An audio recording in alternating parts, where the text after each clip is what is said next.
So hello students, so class 10 light chapter lecture series welcome janaisu.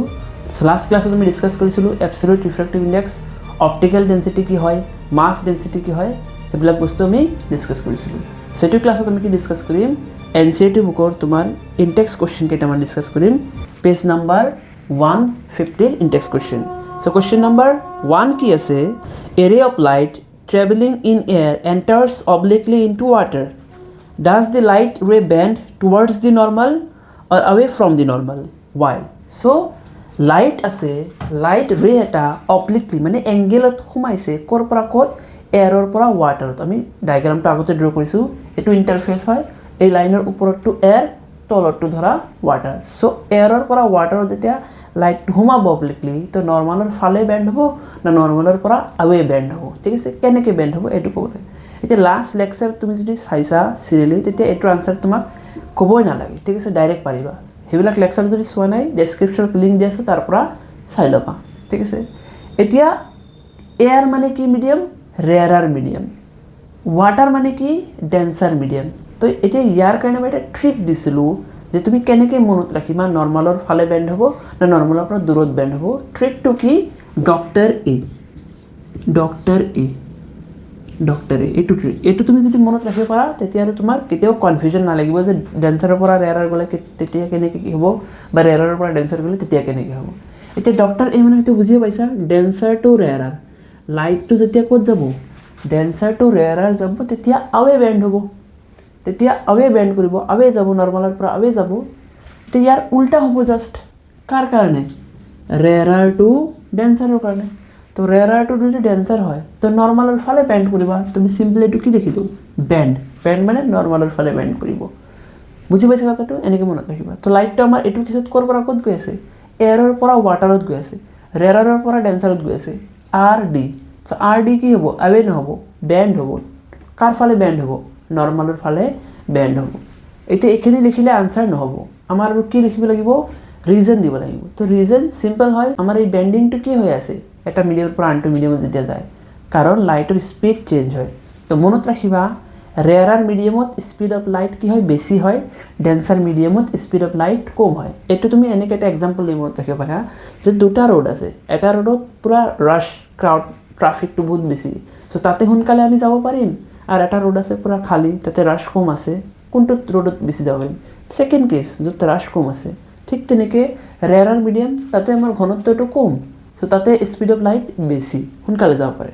Dancer medium, density বেছি, ৰাছ বেছি, speed of light কি হৈ যায়, কমি যায়, ঠিক আছে? তো ইয়াত স্পীড অফ লাইট বেছি, ইয়াত স্পীড অফ লাইট কম। তো ইয়াত আনসাৰ কি লিখিম, যে ৰেয়াৰৰ পৰা ডেন্সাৰ যেতিয়াই যায় লাইটৰ স্পীড চেঞ্জ হয়। কেনেকৈ চেঞ্জ হয়, ডেন্সাৰত গ'লে লাইটৰ স্পীড কমি যায়, ঠিক আছে? এতিয়া এইটো আমি আনসাৰত কেনেকৈ লিখি এইটো চাওঁ।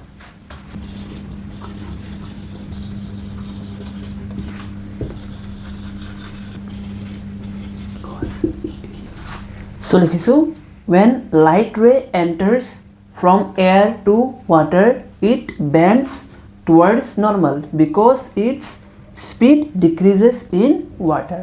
Light ray যেতিয়া এয়াৰৰ পৰা ৱাটাৰত যায় তেতিয়া towards normal bend হৈ যায়। কিয়, কাৰণ ৱাটাৰত যেতিয়া যায় লাইটৰ স্পীড কি হৈ যায়, কমি যায়। বুজি পালা?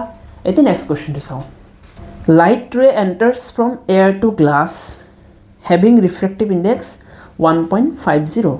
What is the speed of light in glass? The speed of light in vacuum is 3 into 10⁸ meter per second.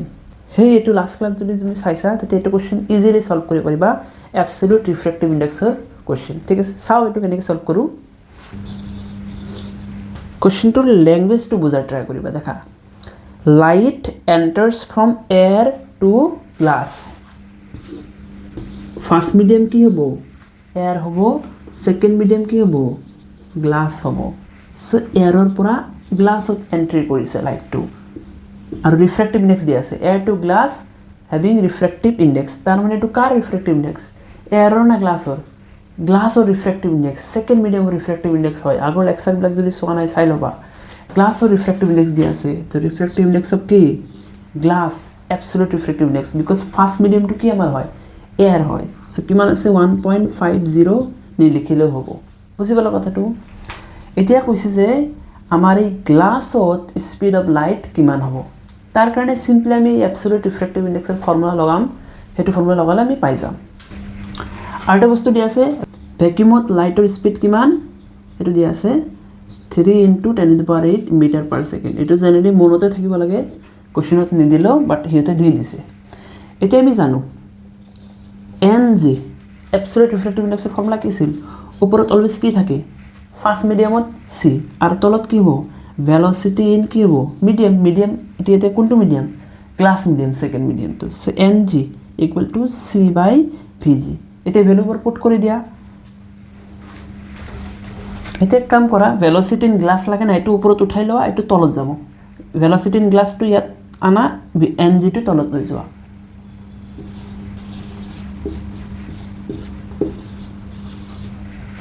ঠিক আছে এটো ভ্যালু পুট কৰি দিয়া velocity in glass এটো কি হ'ব c speed of light in air or vacuum দেখা এটো ভ্যাকুয়ামত স্পিড টু দিছে বাট ভ্যাকুয়ামৰ স্পিড আৰু এয়াৰৰ স্পিড লাইটৰ কি হয় অলমোস্ট সেম হয় এটোৱে লম আমি তো এটো কিমান লম 3 * 10^8 metre per second refractive index of glass কিমান আছে 1.5 ঠিক আছে তো 1.5 দি 3 আমি যদি ডিভাইড কৰো কিমান Times 2 Times so velocity in glass কিমান আহিল 2 * 10^8 মিটার পার সেকেন্ড ইজি এটা হল আমার আনসার ভেলোসিটি ইন গ্লাস বুঝি পাইছা এটা নেক্সট কোশ্চেনটো যেটো আছে এটো কাৰণে তোমাৰ এনসিটি টেবুল চাব লাগিব এনসিটি টেবুলৰ পৰা তোমাক এটো বস্তু মনত ৰাখিব লাগিব যে তোমাৰ টেবুলৰ পৰা ওলাব দিছে যে অপটিক্যাল ডেন্সিটি হাইয়েস্ট কাৰ আৰু লোয়েস্ট কাৰ বুঝি পাইছা হেতু বস্তু ওলাব দিছে অপটিক্যাল ডেন্সিটি হাইয়েস্ট কাৰ আৰু লোয়েস্ট কাৰ তো টেবুলত তুমি যদি ভালকে চোৱা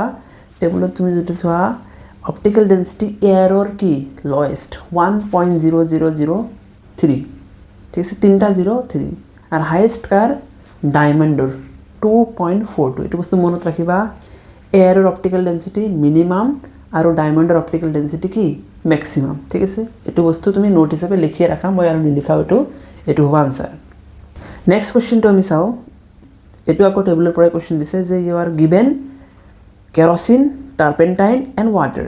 In which of this the light travel fastest? Use information given in the table.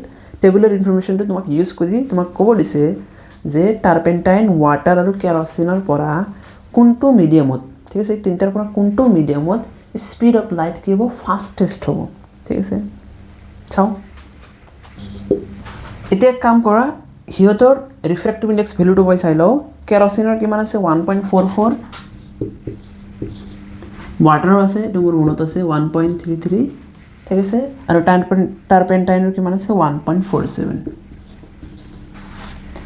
এবিলাক কি ৰিফ্ৰ্যাক্টিভ ইনডেক্স ঠিক আছে তুমি যদি লেকচাৰ বিলাক সিৰিয়ালি চাইছা তুমি গম পোৱা এবিলাক অ্যাবসলিউট ৰিফ্ৰ্যাক্টিভ ইনডেক্স আৰু অ্যাবসলিউট ৰিফ্ৰ্যাক্টিভ ইনডেক্সৰ ফৰ্মুলা কি আছিল যে কোনো মিডিয়ামৰ অ্যাবসলিউট রিফ্র্যাক্টিভ ইনডেক্স কি হয় n = কি হয় c/v হয় যে কোনো মিডিয়ামৰ ৰিফ্ৰ্যাক্টিভ ইনডেক্স c/v এইটো কি স্পিড ইন হেতু মিডিয়াম ধৰক ৰিফ্ৰ্যাক্টিভ ইনডেক্স অফ ওয়াটাৰ কৈ আছো তো c/ স্পিড ইন ওয়াটাৰ ধৰক রিফ্র্যাক্টিভ ইনডেক্স অফ ডায়মন্ড কৈ আছো n টু কি রিফ্র্যাক্টিভ ইনডেক্স অফ ডায়মন্ড তে কি হ'ব c/ স্পিড ইন ডায়মন্ড এনেকে বুজি পাইছা হেবিলাক ভ্যালু c/v কৰি হেবিলাক ভ্যালু দিয়া আছে কেৰোসিনৰ কাৰণে 1.44 টাৰপেন্টাইনৰ কাৰণে 1.47 আৰু ওয়াটাৰৰ কাৰণে 1.33 এতিয়া এই ৰিলেশনটো তোমাক মনত থাকিব লাগিব এইটো কোশ্চেন সলভ কৰিব কাৰণে আৰু এইটো ৰিলেশন মনত ৰাখাৰ মই ট্ৰিক দিছো তুমি যদি ভিডিওবোৰ চোৱা নাই চাই লবা ধুনীয়াকৈ তুমি মনত ৰাখিব পাৰিবা তে ইয়াৰ পৰা চোৱা আমি এনেকৈ লিখিব পাৰোঁ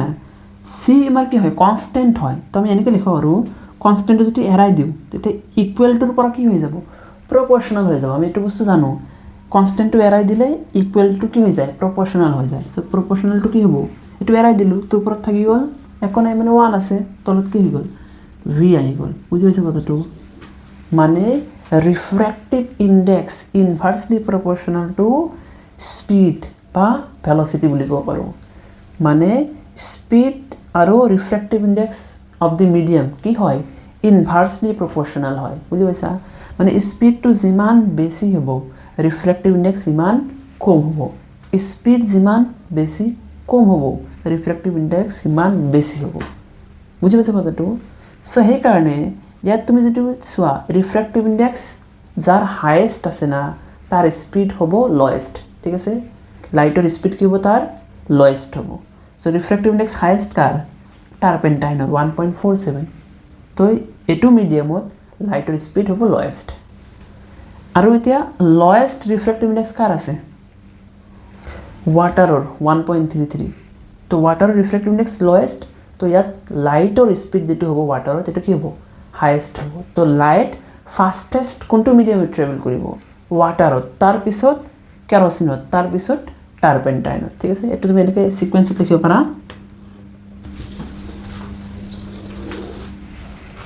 সো এটো হ'ব আমাৰ আনসাৰ বুজি পাইছা সো এনেকৈ সিকোয়েন্সত লিখিছো মানে ৱাটাৰত স্পীড কি হ'ব লাইটৰ হাইয়েষ্ট তাৰ পিছত কেৰোচিনত তাৰ পিছত টাৰ্পেণ্টাইনত এটো হ'ব আনসাৰ নেক্সট কোৱেশ্চনটো চাও আমি refractive index of diamond is 2.42 what is the meaning of this statement refractive index of diamond 2.42 diamond refractive index কি হয় highest হয় 2.42 value to এতিয়া এটো স্টেটমেন্টৰ মানে কি যে refractive index 2.42 এটাৰ মানে কি ঠিক আছে চাও আমি so refractive index of diamond দিয়া আছে 2.42 তো সেম যেনেকৈ আমি ফর্মুলাটো জানো n equal to কি আছিল c by v আছিল তো রিফ্র্যাক্টিভ ইনডেক্স অফ ডায়মন্ড যেটা লিখিম তো উপৰত c টো ফিক্স তো ভেলোসিটি ইন কি আহিব ডায়মন্ড আহিব বুজিছা তো refractive index of diamond equal to কি হ'ব speed of light in air or vacuum divided by speed of light in diamond যেটো ভি দি বুজাইছো আর এই রেশিওটো যেটা সলভ কৰিম এটো কি আহিব লাগিব কি আহিব লাগিব নহয় কি আহিব 2.42 the meaning to কি আমি কি লিখিব পাৰো যে refractive index of diamond 2.42 মানে কি it is the ratio of speed of light in air to the speed of light in diamond লেখা so refractive index 2.42 meaning কি it is the ratio of speed of light in air to the speed of light in diamond এই রেশিওটো কৰিলে আমি কি পাম 2.42 পাম এইটো ইয়াৰ meaning ঠিক আছে সো এই ভিডিওত এখিনি আছিল ভিডিওটো যদি ভাল লাগিছে লাইক কৰিবা চ্যানেলটো সাবস্ক্ৰাইব কৰিবা আৰু শেয়াৰ কৰিবা যাতে ইয়াৰ নেক্সট লেকচাৰ যেতিয়া আহিব তুমি চাও পাৰা থ্যাংক ইউ